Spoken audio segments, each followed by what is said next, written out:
Efectiv urăsc. Nu mai urăsc acest cuvânt. Nu poți să fii și tu normal, nu poți să fii și tu normal. Eu nu cred că am fost normal după societate. Sunt un bărbat trans care sunt extraordinar de mândru de faptul că sunt trans. Avem timp?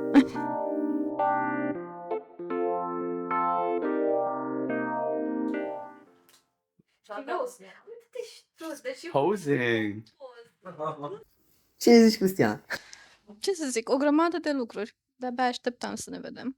Mă bucur foarte mult că ai acceptat și să faci interviul ăsta cu noi. Sunt super excited, abia aștept să aud more from you. Sigur. And more about you. Spune-ne prima dată cine ești, introduce yourself, cum te identifici, pronume, ocupații, ce vrei să știe lumea despre tine. Pronume chiar nu mi-a păsat niciodată pe principiul RuPaul. Call me anything as long as you call me. Deci, nu am avut neapărat o predilecție pentru she, her, they, them, orice literalmente. Mă identific ca fiind bi. Mi-a fost foarte greu să fac coming out-ul, mai ales în meseria mea. Oamenii au început să mă evite după. Interesant, nu? Te-ai aștepta ca terapeuții să fie mai deschiși la minte? Apropo de normal, știi, normalitate, dar o să discutăm noi mai încolo despre asta. Cam atât momentan. Super. To start things off, spune-ne niște chestii pe care crezi că, niște presupuneri, niște asumții pe care crezi că le fac oamenii despre tine prima dată când te văd. Păi pot să spun cu ce mă confrunt, de exemplu, cu ideea asta preconcepută că aș fi naivă și că am o vârstă foarte mică. Am 35 de ani, oamenii zic că am, nu știu, 20-25 și au tendința să mă infantilizeze, lucru care mă enerva în trecut, dar acum, știi ce, paravanul e despre ei, nu despre mine. Mhm. Absolut, totally. Și în aceeași idee, ce crezi că oamenii ăștia care te infantilizează sau au niște anumite prejudgments despre tine când te văd, care crezi că e o chestie pe care nu o știu și i-ar surprinde dacă l-ar afla despre tine? Meseria, în primul rând. Mereu este reacția aia, ce ești terapeut, și apoi oamenii devin mult mai închiși și nu mai vor să zică mai nimic, chipurile că i-aș analiza. Nu fac lucruri pe gratis, sunt un om, nu vreau să muncesc 24/7. Te confrunți mult cu chestia asta? Ai impresia că oamenii când aud că ești terapeut, cred că... Ce crezi că cred oamenii despre tine când aud de fapt că ești terapeut? Păi îmi spun, tu stai și nu faci nimic toată ziua și asculți oameni, sau my favorite, ești psiholog, ia zi-mi și mie cum să rezolv nu știu ce dilemă cu familia. Nu. Da. Și cum e pentru tine chestia asta? E enervant? Te-ai obișnuit? M-am obișnuit. Este fix aceeași frază spusă de alți oameni, ceea ce e amuzant la final de zi, dar este și trist că se vede că poate unii oameni au niște prejudecăți legate chiar și de meseria pe care o am. Tu, într-adevăr, ești o persoană care ascultă foarte mulți oameni foarte mult și trebuie de cele mai multe ori să pui o fațadă, nu știu dacă e cuvântul pe care l-ai folosit neapărat, dar ai o anumită autoritate of sorts pe care o ai. În această idee, tu când te simți cea mai vulnerabilă, de fapt? Întotdeauna, mai ales cu clienții. Adică imaginează-ți că ai fi cu un terapeut care zice și cum te faci asta, să te simți un robot. Nu te deschide. Dar dacă ai dat de mine și ai vedea că mă bâlbui, că înjur, că nu știu, vezi emoțiile, ți-ar fi mai ok un terapeut care e autentic pe partea asta sau unul care este prea formal, știi? Tot timpul, și vulnerabilitatea este putere, fiindcă este asumată, sunt conștientă de treaba asta și, nu știu, ai auzit de conceptul The Wounded Healer? Jung spunea că un terapeut bun este un terapeut care a trecut prin lucruri similare cu clienții săi. este un vindecător rănit. Pe principiu nu sunt superioară cu nimic apropo de autoritate. Dacă eu am o autoritate, deja mă depărtez de client. Deja este ideea asta că eu sunt mai presus și știu pe toate. Nu, clientul știe cel mai bine. Eu sunt ca un ghid într-o cameră întunecată cu clientul ține lumânarea, pe parcursul dialogului el luminează camera să văd cât mai multe detalii cu acea lumânare, metaforic vorbind. Presupun că a fost un journey, un drum să poți să ajungi la concluzia sau nu, la asumarea faptului că vulnerabilitatea este o putere. Poți să ne spui un pic mai mult despre cum a fost procesul ăsta pentru tine? Terapie personală. Introspecție. N-aș zice din păcate abuz. Am trecut prin mai multe tipuri de abuz care m-au făcut să, nu știu, iau aceste situații ca niște lecții de viață și să fac ceva cu asta, să fiu utilă pentru restul, dar și pentru mine. Apropo de vulnerabilitate, n-am să las abuzul să mă definească. În ideea asta, în ideea în care, ca toată lumea de altfel, trecem prin situații nasoale, dar situații care au mai mult sau mai puțin un impact semnificativ asupra noastră.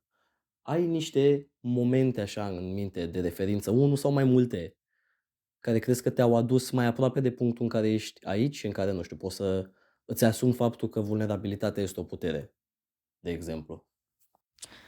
Hărțuirea stradală, bullying-ul la locul muncii, traumele prin care am trecut eu, dar și poveștile clienților, m-au făcut să-mi dau seama cât de mici suntem în lumea asta și câte mai avem de învățat. Ești confortabilă să ne povestești unul sau două sau exemple?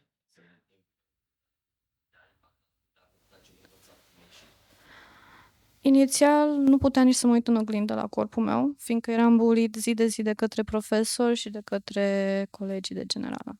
De acolo a început.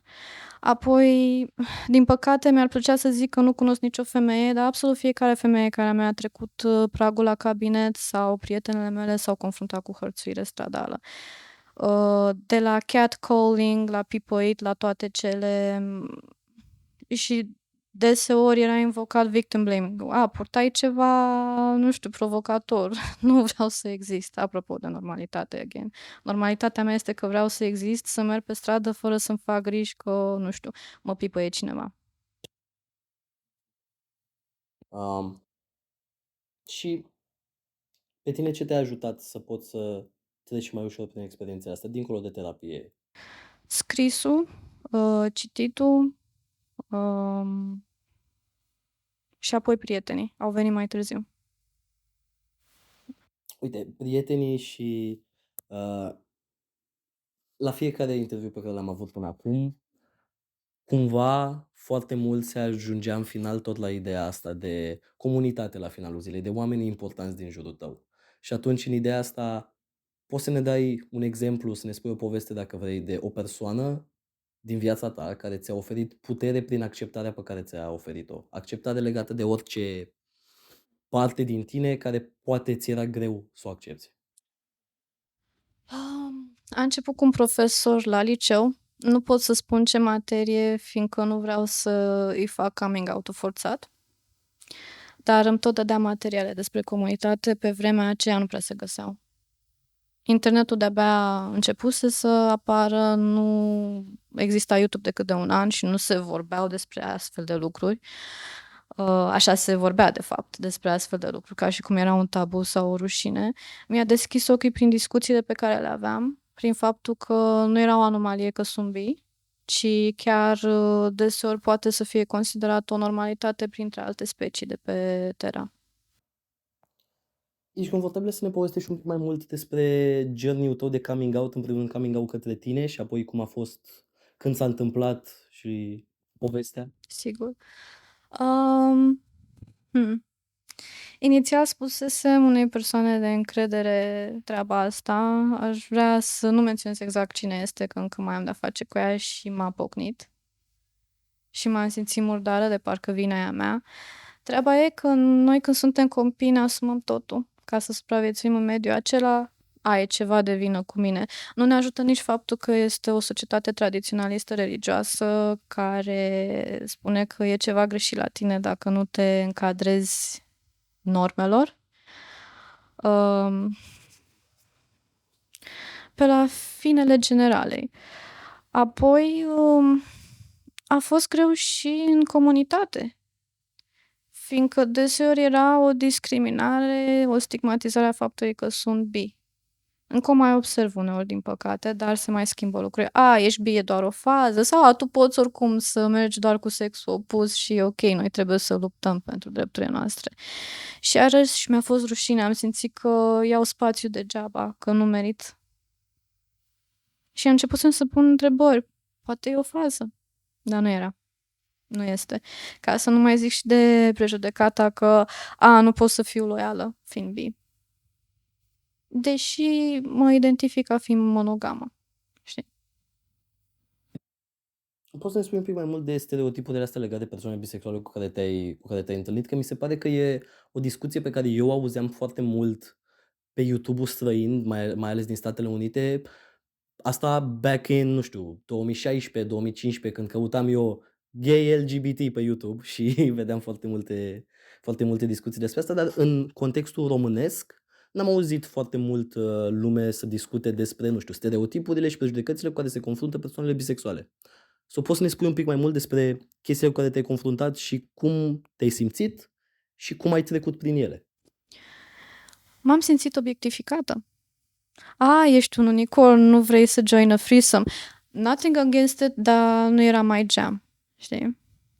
Iarăși partea asta cu tu nu ai dreptul să vorbești, că tu nu te confrunți cu lucrurile cu care mă confrunt eu. Exact, nu mă confrunt, dar suntem într-un fel sau altul în aceeași oală. Dacă ne discriminăm și între noi, ce înseamnă de fapt comunitatea? Știi, îmi pun întrebarea asta. Înseamnă că drepturile altora sunt mai importante decât a celorlalți? Sau cum am putea lucra să ne simțim cu toții integrați? Știi, uite, asta e o întrebare la care mă tot gândesc.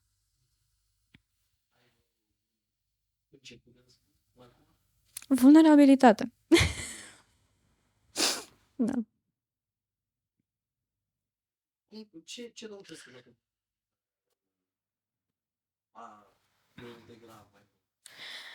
În momentul în care eu sunt autentică și uite, zic temerile cu care mă confrunt, se creează o universalitate a emoțiilor. Te simți și tu mai safe cu mine să-mi zici un lucru și eu la fel și chestia asta ne unește. Pentru mine asta înseamnă comunitatea. Ai auzit de Margaret Mead? Era un antropolog și era foarte populară. Și studenții credeau că este foarte formală. Și a întrebat un student care este semnul civilizației pentru tine, doamnă profesoară. Și toți se așteptau să spună nu știu ce unealtă din perioada neolitică, etc. Nu, răspunsul ei a fost o mumie care avea oasele sudate. Da, exact, se încruntau studenții, ce vrea să zică tanti. Doamna profesoară a vrut să zică următoarele și a explicat mult mai bine decât o să o fac eu. Cineva s-a pus în pericol ca trib și a stat cu omul ăla până când fractura ei s-a vindecat. Asta înseamnă civilizația, apropo de comunitate.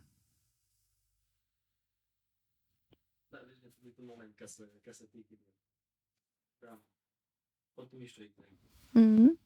Am vorbit un pic despre comunitate, acum aș vrea să ne întoarcem un pic la tine, la Cristiana, la persoana Cristiana. Și următoarea întrebare este o întrebare pe care n-am inventat-o noi, este din altă serie de interviuri care îmi place foarte mult. Și întrebarea tradusă în română este: de ce este corpul tău și persoana ta un loc frumos în care să te afli? Am pistrui. Zâmbit, nu glumesc. Da, este un loc minunat, fiindcă corpul ăsta uneori îl tolerez, alteori nu, dar mă ține în viață.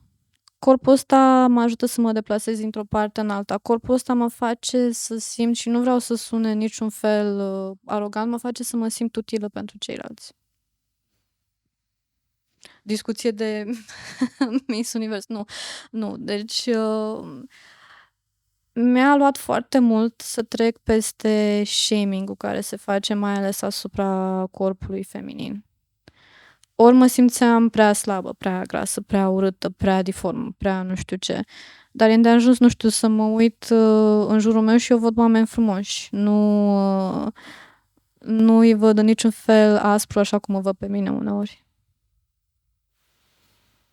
Da, vezi, uite, asta e o chestie pe care o observ și în mine și o observ la foarte multe persoane cu care discutăm, că suntem tot timpul, avem un dublu standard ăsta nebun rău de tot, că suntem tot timpul mult, mult mai răi cu noi înșine decât suntem cu oamenii din jur. Cred că dacă unii din noi am vorbit cu alți oameni cum ne vorbim cu noi, n-am mai avea prieteni. Și atunci poți să ne spui ce te-a ajutat pe tine să ajustezi chestia asta și ce sfat, dacă vrei, ai da unei persoane care se confruntă cu foarte negativ self-talk. M-am dus în zona de mindfulness. Mindfulness este un concept științific. Nu ne referim la psihologia de vodevil sau ce găsești ca trenduri pe net care nu sunt validate științific. Mindfulness-ul nu are nimic de a face cu psihologia pozitivistă. Mă invalidez pe mine dacă îmi zic că, nu știu, corpul meu e perfect când eu mă simt aiurea cu el. Dar dacă mă duc în mindfulness și fac un body scan despre cum mă simt acum și văd care e emoția de bază, dacă o simt în acel moment, acea percepție denaturată, distorsionată a corpului meu îmi scade. Și mai încă o treabă, partea asta de neutralitate corporală, body neutrality. Ok, nu găsesc nimic drăguț să zic despre corpul meu astăzi, dar e ok că există astăzi. Nu știu cât o să am pe pământ, azi o să fie o zi ok. Nu pun presiune pe mine, nu îmi zic că, nu știu, corpul meu e perfect, mă duc în zona neutră. Mă ține în viață. Bun, atât s-a putut și e îndeajuns. Da, e îndeajuns. Cred că e foarte dificil să ajungi în punctul în care să zici că asta e de ajuns. Nu știu. Have you arrived? Ești acolo? Poți să spui că ești de ajuns? Ce m-a învățat terapia, atât ca client în terapie, cât și ca terapeut, a fost că progresul nu este ascendent. Progresul e cu suișuri și coborâșuri. Chiar dacă într-o zi insert Vadim Tudor voice că făcut în oglindă cum ești, așa, o să fie momente de genul, o să fie și momente bune. Așa e viața, chiar nu este ascendent cu climbing the mountain top, ci este cu suișuri și coborâșuri. Într-o zi e ok să fiu copleșită de ce se întâmplă, mai ales dacă privim și la situația economică și politică a lumii. E ok să fiu copleșită chiar și de propriile probleme și în acele momente tot este un progres, fiindcă nu-mi fac rău. Și iarăși nu e niciun judgment dacă există vorba de self-harm, dacă atunci este singura resursă și totuși sunt în viață, cine sunt eu să judec ce e bine și ce e rău? Asta, mă rog, e o altă discuție filozofică. Dar, at the end of the day, este un progres acolo. Chit că poate mai am momente când simt că, hei, nici măcar neutralitate corporală nu pot să accesez. Știi?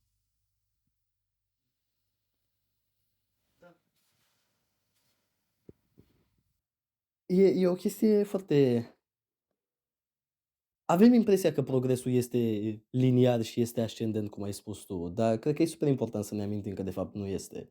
Și ce aud acum de la tine este mai degrabă a fi ok cu starea de fapt din momentul acela și a nu judeca. Ai rezumat-o mult mai bine că mine, exact. Da, super. That's great advice. Cred că eu uit foarte des chestia asta și mă bucur că te-am auzit spunând asta acum. Dacă ne întoarcem din nou la tine, la Cristiana the Human, vreau să-mi spui tu când te simți cea mai autentică.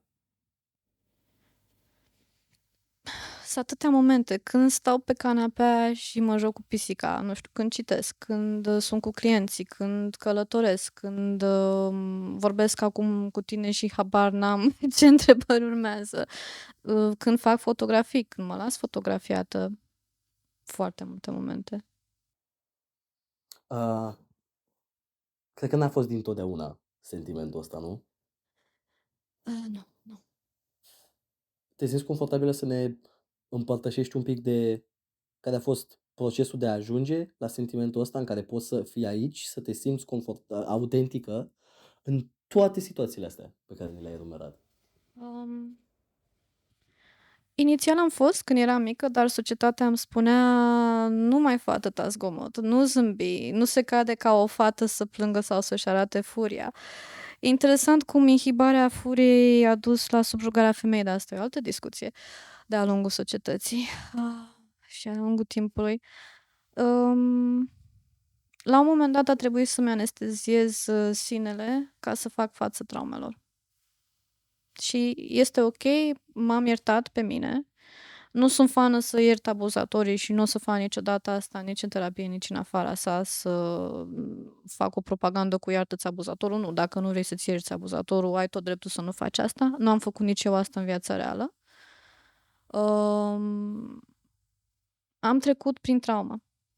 Deci, ca să ajung la autenticitate, a trebuit să îmi trăiesc emoțiile alea care au fost inhibate și foarte ok, creierul a știut ce să facă, ne inhibă anumite emoții ca să supraviețuim până când le putem face față. Un copil nu poate să facă față la emoții copleșitoare. Așa că, iarăși, mi se pare un shaming ineficient să-i faci unui om că nu e autentic. N-ai de unde să știi prin ce a trecut. O să ajung acolo, mai devreme sau mai târziu, cu sau fără terapie, că există și alte variante. Nu vreau să pară că, nu știu, terapie.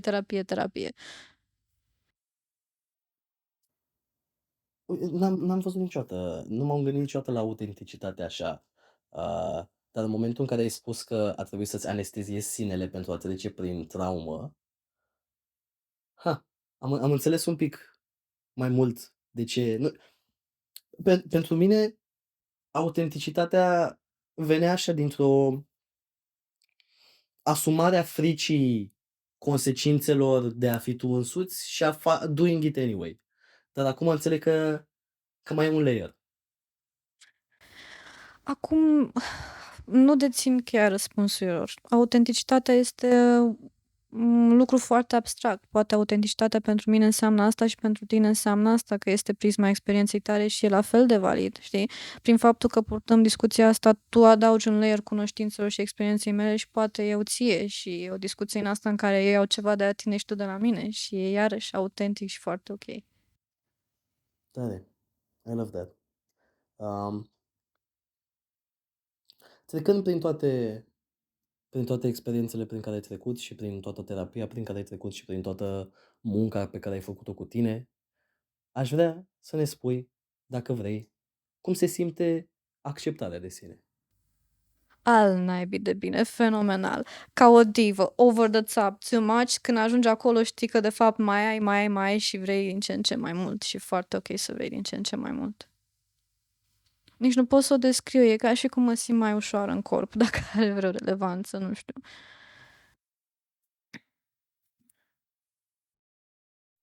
Mi se pare că ai dat un răspuns scurt, dar mi se pare că ai zis tot. Ok. Un răspuns ăsta și cred că așa e un răspuns pe care ni l-au dat foarte mulți oameni. Ușurința asta în corp, cred că am auzit-o de la mai multe din persoanele pe care le-am întrebat. Întrebarea care vine din numele proiectului și am zis că tot ai anticipat această întrebare, așa că aș vrea să ne spui tu, Cristiana, ce înseamnă pentru tine să fii normal. Avem timp? Ok. Normal pentru mine înseamnă să merg pe stradă seara, fără să mă uit în spate. Normal pentru mine înseamnă să pot să ascult muzică în urechi fără să tot ajustez volumul ca să fiu atentă în jur. Normal pentru mine înseamnă să pot să fac ceva cu corpul meu. Normal pentru mine înseamnă să mă duc la doctor fără să-mi spună de convingeri sale religioase. Normal înseamnă să pot să mă căsătoresc cu cine vreau eu. Normal înseamnă pur și simplu să exist, să port ce vreau. Înseamnă să pot să am accesul la informația de care am nevoie fără să fac tot felul de jumbușlucuri.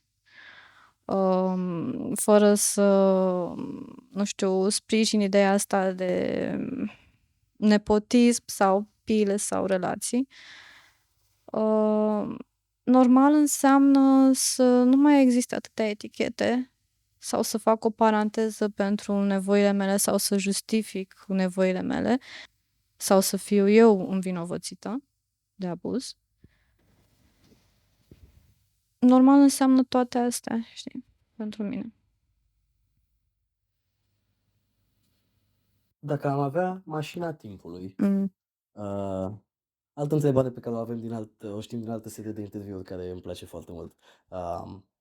Și ai putea să te întorci în timp la orice vârstă fragedă ai vrea tu și să ne spui și vârsta și ai putea să-i șoptești ceva micii Cristiane în ureche, ce îi spune? Că ești frumoasă. Da. Că ești îndeajuns, că nu îi lăsa pe ceilalți să te definească. Contextul a fost că fusesem scoasă în fața clasei și o învățătoare îmi rula burtica și îmi zicea că sunt grasă și urâtă și proastă și că nu o să mă pricep la materia respectivă. Eu nu făceam meditații că n-aveam bani cu ea și găsea orice motiv să-mi dea bully. Apoi urmau ceilalți în pauză, colegii. Așa că la momentul ăla m-aș întoarce și la altele, dar acelea le voi păstra pentru mine. Incredibil că s-a întâmplat așa, îmi pare foarte rău că ai trecut prin asta, este inimaginabil, halucinant.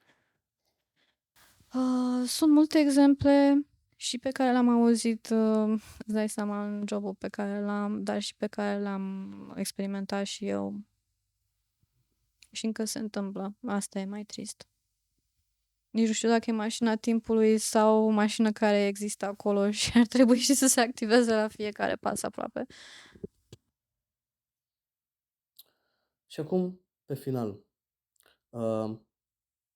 dacă ne imaginăm că cineva se uită la interviul ăsta și rezonează foarte mult cu o bucată sau cu mai multe bucăți din povestea ta, fie cu procesul de lucru cu tine în terapie, fie cu trecutul prin diverse traume, fie cu bisexualitatea. Dacă vrei, poți să te uiți în cameră sau poți să te uiți în continuare la mine și să dai un mesaj. Ce ai vrea să audă persoana aia de la tine? Suntem mult mai mulți decât ai crede. Poți să reach out la asociații, la persoane în comunitate. Suntem aici și suntem puternici atâta timp cât suntem și mai numeroși de atât. Cam atât. Mulțumesc de invitație!